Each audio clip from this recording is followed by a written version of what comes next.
Chairman জনাব তারেক রহমানের তরফ থেকে আমি আপনাদের সবাইকে পবিত্র রমজান মোবারক জানাই এবং আগাম ঈদুল ফিতরের শুভেচ্ছা আপনাদের জানাই। তবে বন্ধুগণ, সময় খুবই কম। আমি শুধু এইটুকু বলতে চাই, বাংলাদেশ জাতীয়তাবাদী দল শহীদ জিয়াউর রহমানের প্রতিষ্ঠিত দল।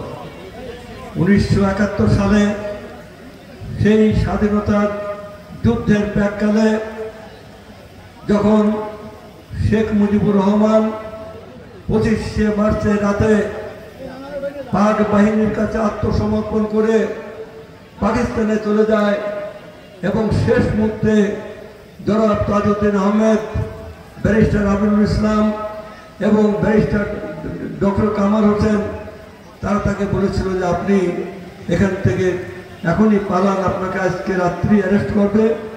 ইতিমধ্যে ইয়া খান চলে গেছে পাকিস্তানে, ভুট্টো তার আগেই চলে গেছে, অতএব আপনি এখন পালান। আমাদের সিদ্ধান্ত মোতাবেক আমরা অজ্ঞাত স্থান থেকে মুক্তিযুদ্ধের পরিচালনা করব। উনি বলল যে না, তোরা পালা, আমি ওদের কাছে ধরা দিই। ধরা দিয়ে হলো সারেন্ডার করা। সারেন্ডার মানে আত্মসমর্পণ করে ধরা দিলেন। এবং যাওয়ার আগে তাজউদ্দিন সাহেব বললেন, তাহলে একটা টেপ রেকর্ডার দিই, আপনি ঘোষণা করে দেন।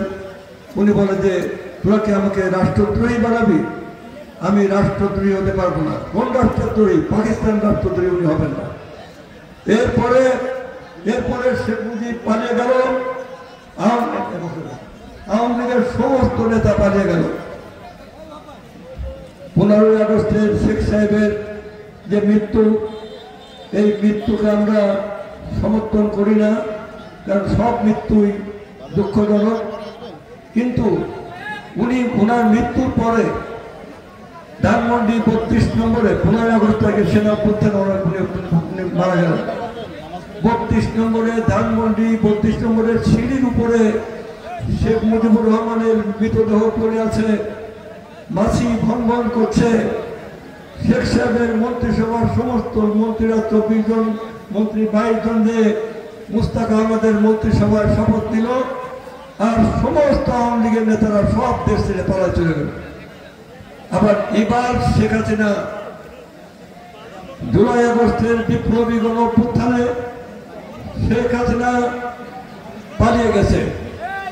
শেখ হাসিনা পালিয়ে গেছে, তার সমস্ত মন্ত্রীরা পালিয়ে গেছে, সমস্ত এমপিরা পালিয়ে গেছে, সমস্ত পৌরসভার মেয়ররা পালিয়ে গেছে, সিটি কর্পোরেশনের মেয়ররা পালিয়ে গেছে, উপজেলা চেয়ারম্যান পালিয়ে গেছে, তারপরে অধিকাংশ ইউনিয়ন চেয়ারম্যান পালিয়ে গেছে, আওয়ামী লীগের নেতারা পালিয়ে গেছে, সুপ্রিম কোর্টের সমস্ত আইনজীবীরা পালিয়ে গেছে। বায়তুল মুকররমের খতিব আওয়ামী লীগ করত, সে খতিবও পালিয়ে গেছে। তো এই হচ্ছে পলাতক একটি রাজনৈতিক দল। এরা বাংলাদেশে মুক্তিযুদ্ধ করে নাই। বাংলাদেশের মুক্তিযুদ্ধ ছিল এই দেশের জনগণের একটি জনযুদ্ধ। সেই মুক্তিযুদ্ধের ঘোষণা দিয়েছিলেন শহীদ প্রেসিডেন্ট জিয়াউর রহমান। তিনি শুধু ঘোষণা দেন নাই, তিনি সমস্ত সেই ইস্ট বেঙ্গল থেকে বিদ্রোহ করে, বিটিআর থেকে বিদ্রোহ হয়েছে, সেনারা বিদ্রোহ করেছে, প্রশাসন বিদ্রোহ করেছে, এদেশের জনগণ রাস্তায় নেমে যুদ্ধ করেছে। সেই যুদ্ধে আওয়ামী লীগের কোনো ভূমিকা ছিল না। ওরা পালিয়েছিল ভারতে, ওরা পালিয়েছিল বিভিন্ন জায়গায়, আজ যেমন পালিয়ে আছে। জিয়াউর রহমানের মৃত্যুর পরে ঢাকাতে 7 লক্ষ লোকের জানাজা হলো। জিয়াউর রহমানের মৃত্যুর পরে বিএনপির কোনো নেতা তো পালিয়ে যায় নাই। এরশাদের পতনের পরে জাতীয় পার্টির কোনো নেতা তো পালিয়ে যায় নাই। কিন্তু একটি রাজনৈতিক দল কেন পালায়? কেন বারবার পালায়? তার কারণ হচ্ছে শেখ মুজিবুর